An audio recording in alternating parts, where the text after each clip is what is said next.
Selamat pagi kekasih Tuhan, 4 menit bersama Pendeta Agustina. Bacaan kita Mazmur 15, ayat yang pertama menjadi ayat hafalan kita. Demikian, Mazmur 15. Mazmur Daud. Tuhan, siapa yang boleh menumpang dalam kemahmu? Siapa yang boleh diam di dalam gunungmu yang kudus? Yaitu dia yang berlaku tidak bercela, yang melakukan apa yang adil, yang mengatakan kebenaran dengan segenap hatinya, yang tidak menyebarkan fitnah dengan lidahnya, yang tidak berbuat jahat terhadap temannya, dan yang tidak menimpakan celah kepada tetangganya, yang memandang hina orang yang tersingkir, tetapi memuliakan orang yang takut akan Tuhan, yang berpegang pada sumpah walaupun rugi, yang tidak meminjamkan uangnya dengan makan riba, dan tidak menerima suap melawan orang yang tidak bersalah. Siapa yang berlaku demikian tidak akan goyah selama-lamanya.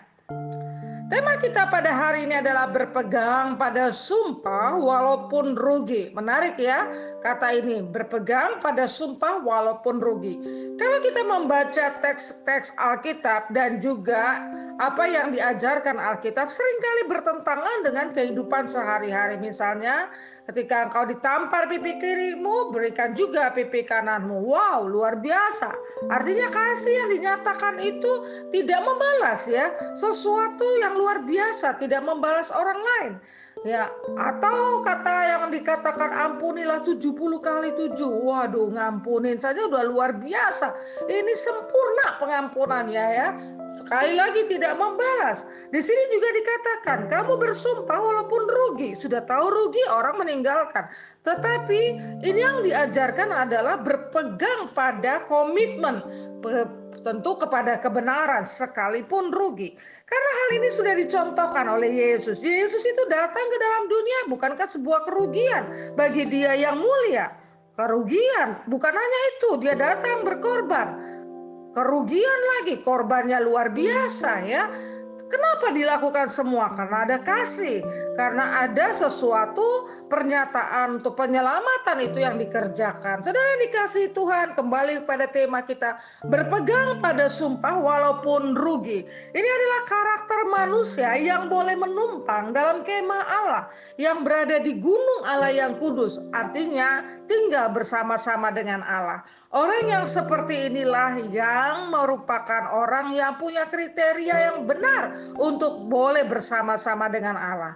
Apalagi yang dinyatakan dalam Mazmur ini, yaitu pandangan terhadap orang lain. Tidak bercela, adil, benar.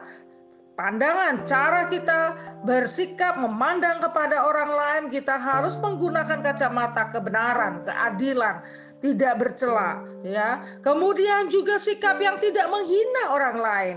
Bahkan kita melihat bahwa sungguh orang yang takut akan Allah itu dimuliakan, kita muliakan. Sekalipun dia status sosialnya rendah, ketika dia takut akan Allah, kita muliakan. Ya, jadi tidak menghina orang lain, tidak membeda-bedakan orang lain. Tentu tindakannya tidak jahat, tidak fitnah, dikatakan tidak cari untung, tidak riba, ya, tidak makan suap untuk membela orang yang bersalah, tidak dilakukan. Dan yang dikasihi Tuhan, dari pernyataan Alkitab Mazmur 15 ini jelas sekali orang yang berpegang kepada Allah, orang yang hidup bersama dengan Allah dan orang yang tidak hidup bersama. Salah satu dilanggar ini mungkin mencerminkan bahwa kita bukan murid Dia yang sejati. Salah satu misalnya ya, kita jahat kepada orang lain, kita fitnah, itu sudah mencerminkan bahwa kita tidak melakukan seluruhnya ini. Tetapi jikalau kita mengasihi Tuhan, maka kita akan menunjukkan bahwa pandangan kita, sikap kita, tindakan kita adalah tindakan baik kepada sesama. Terima kasih Tuhan, karena ini adalah cerminan Mazmur 15 terhadap hidup kami, terhadap sesama, dan terhadap Tuhan. Terpujilah Engkau yang mengingatkan kami. Amin.